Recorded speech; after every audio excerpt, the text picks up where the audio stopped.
Okay mga bay, andito na naman tayo sa ating panibagong video. So yan, kung nakikita nyo, yan yung Kalilangan Festival 2024. So andito tayo ngayon sa Jinsan Oval Plaza. At siyempre, andito tayo sa Food Bazaar.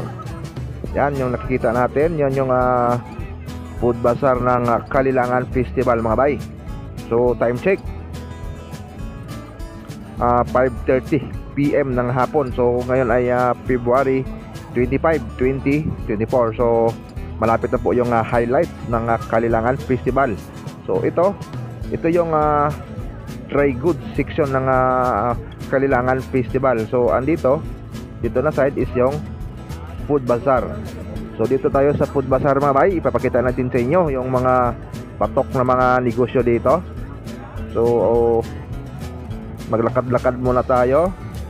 Maghanap-hanap tayo ng pinipilahan dito na street food. So shout out sa mga taga Jinsan o yung mga kababayan nating nasa ibang bansa. So kung makita nyo yung video na to, huwag nyo kalimutan i-subscribe yung ating YouTube channel. So sa mahilig magluto dyan, mahilig mag-business ng mga foods, pwede nyo puntahan yung channel natin.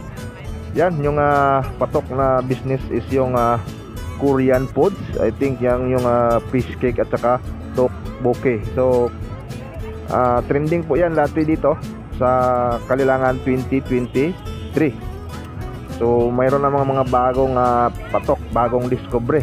So ito yung twister, potato twister mga bay.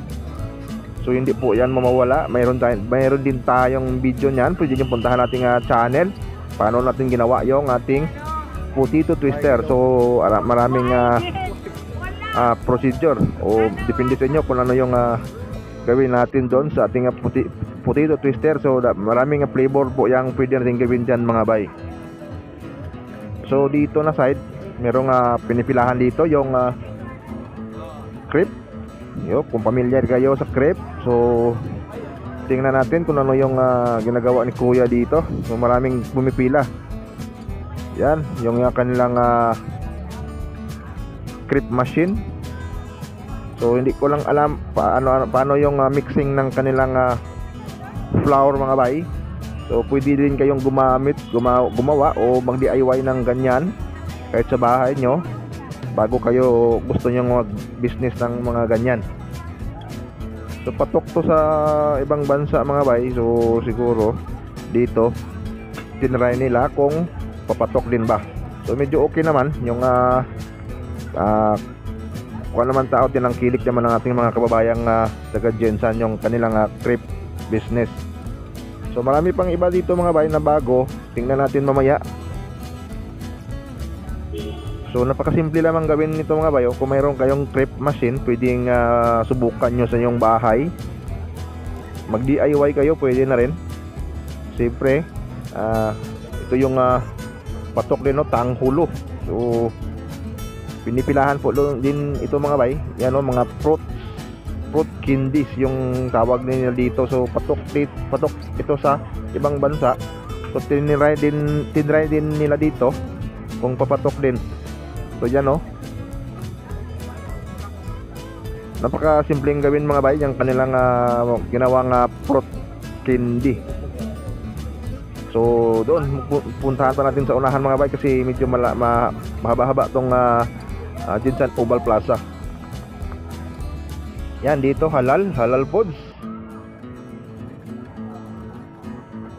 So kung gusto nyo ihaw-ihaw mga seafoods, dito tayo sa Dims kainan o dampa. Yan, maraming mga seafoods. Yan, yung mga seaweeds. At siyempre yung mga magagandang mga crew ng Dims ihaw-ihaw. So yan yung kanilang mga tinitinda dito. Mayroon sa mga shelves.